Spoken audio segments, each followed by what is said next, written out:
waiting for Brother Ven to wake up. He is lying in a sofa chair while Carmen is sitting beside her. Like Brother Mike, I wrap with duct tape her hands and her feet, and I also stitch her mouth. And right now, I don't know if she is still breathing or not. Poor Carmen. She is supposed to be not here, but she's hard-headed. She will call the police, so I stitch her mouth so that she can talk.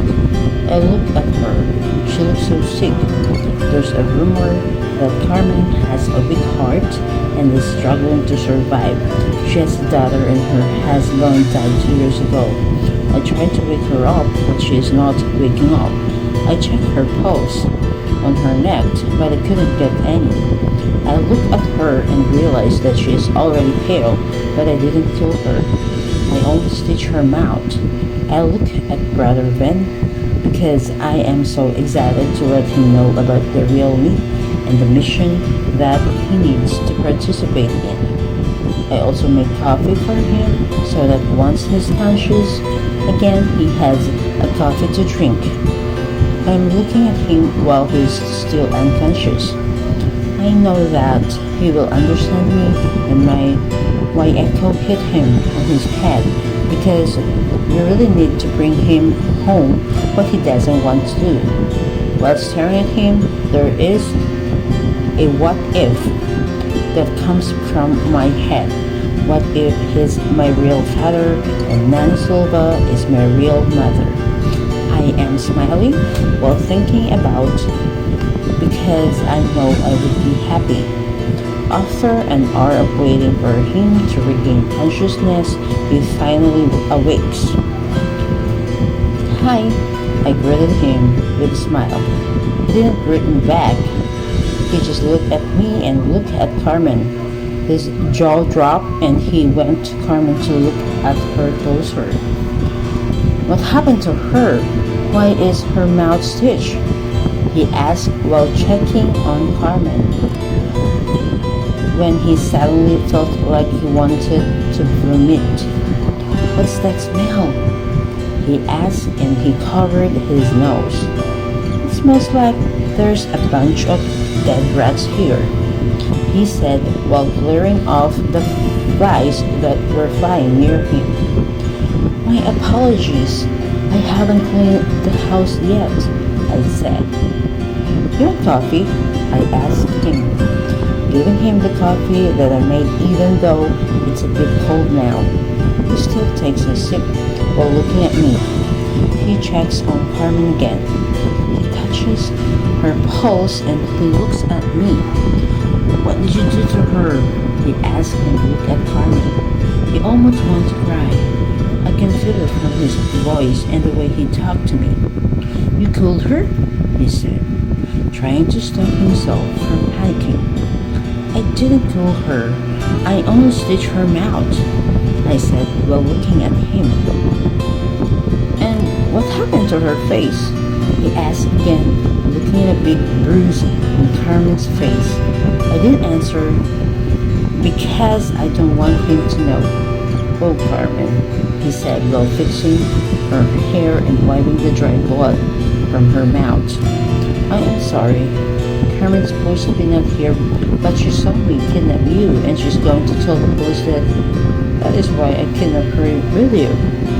I explained, but it seems he isn't listening. He continued to look around and I can say that each room that his eyes made. He became scared of me.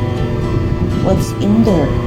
He asked, and he went to the dining room and he was shocked when he saw my parents John, Brother Mike, and the girls.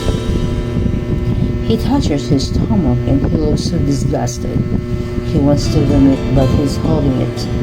He looked at me and I asked, what happened to them? He asked. They were just here all the time. I'm looking for them, he said while looking at them with dismay. How could you join the search when you already know we're the missing people? He asked, but I didn't answer because I didn't know what to tell him. John, Shirley, Jean, Irene, and Mike. I am sorry, he said. Still holding his tears, stopping himself to cry, he looked at me and said, "You killed him." "No, I just took away their problems and pains," I said. "But not this way," he said, and he looked at them again, and he looked at me. "You're going to kill me too, Helena?" he asked. My eyes grew wide because of his question, and I answered, "No, of course not."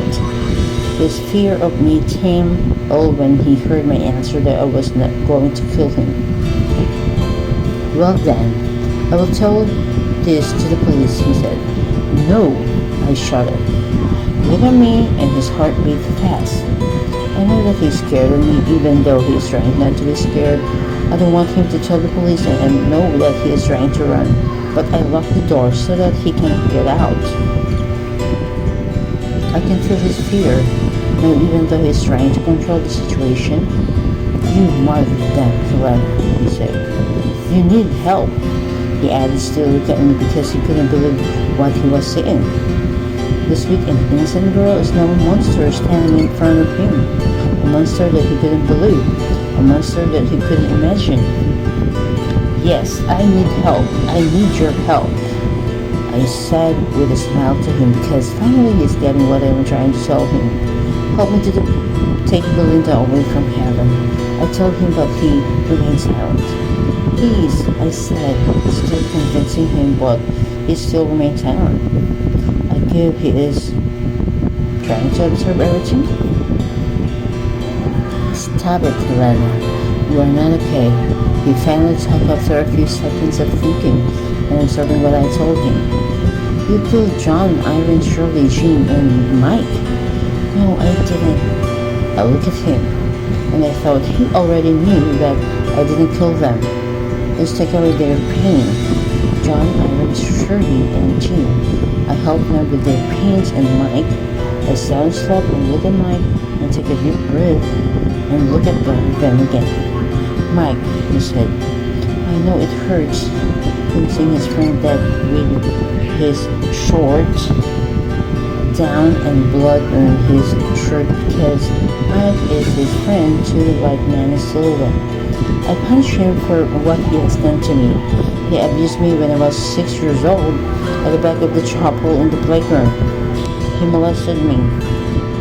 He touched my pussy and he made me touch his penis." I told him while looking at him, waiting for his reaction after hearing that his friend molested a child. "He is evil like Belinda, my dad's mistress, and who killed my nanny," I added while still waiting for his reaction. He closed his eyes, trying to observe what he heard because I know he was surprised. "I am sorry to hear that. I didn't know that you suffer a lot," he made, and I feel like he wanted to hug me, but he stopped himself because he is scared to come near me. He feared that I might hurt him. "Don't be. You're here to help me, right?" I asked, but still no reply from him regarding that matter. "Yes, Brother Ven, we are both God's angels, so we should help each other," I said, still trying to convince him. "This is not the work of an angel, Helena," he said with dismay. "This is the work of an evil," he added. "No," I shouted and suddenly got mad when I heard him telling me that I did was an evil thing. "No, who is evil?" I furiously asked him. I walked near him. I touched him on his face and made his eyes open to see. "You see, John and the girls?" I asked. "They keep on trying to ease their pains, but nothing is happening, and look at them right now. They are happy and quiet," I said to him. "They are no longer suffering, brother, because it was God wanted," I added, still making him see everything even when he closed his eyes and trying to make it open for him to realize. "Open your eyes wide, brother, and look at everything," I told him, still forcing him to open his eyes. "Stop, stop," he said, so I stopped. "I can't breathe," he said, trying to gasp for air. I saw a sweat coming from his forehead and his face was turning red. but his lips were turning pale. I didn't know what to do but to watch him. He continued to gasp for air until he fell on the floor and fainted. I immediately carried him with the help of Otto. I laid him down to the sofa and put an electric fan on him. "You need to be careful next time," he said, because he is worried too with Brother Ven. "Brother Ven is vulnerable, and besides he's not our enemy," he added. "I am sorry for forcing you to believe right away.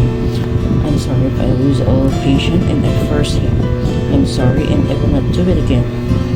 Be patient with him, okay?" he said. I didn't answer, but I nodded because I already know what he wants to tell me. Echo is right. Maybe I am forcing Brother Ven to believe in everything in just a snap. That's why he fainted, because he's just not ready for it. And I need to slow down when he regains consciousness. Because Brother Ven is already old, he is already fragile, and besides, he is a good man. I'm waiting for him to wake up because I am ready to show him and let him know about Belinda.